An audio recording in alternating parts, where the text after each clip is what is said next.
migo kami senjata kun amara da warra amara banani lola gafa tora kan amari ummata keenya booji'ee loon harkaa fudhatee wareega guddaa ummanni keenya taasisan san jechuun Somaaleetti wanni godhan isaa waan keessa muuxannoon illee ni okkee.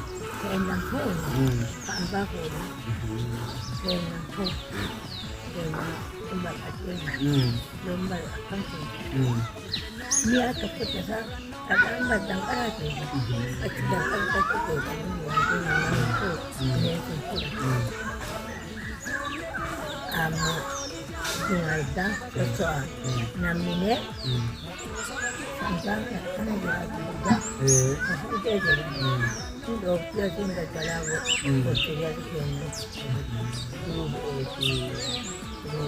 dube fi roban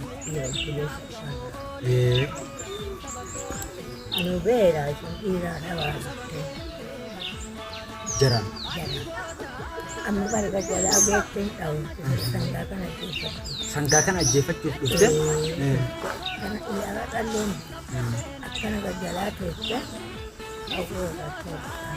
nuti beeraa isin dhayaan agarte itti dhaadattee jechuudha. Sodaattee jarri ammoo harka qullaa jiran moo gisan qawwee qaban. Isiilleen qawwee qabu.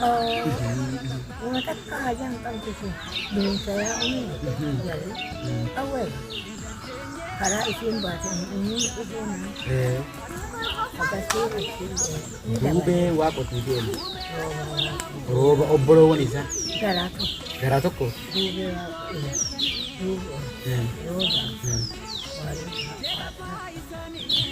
dube waqo roba waqo wariyo waqo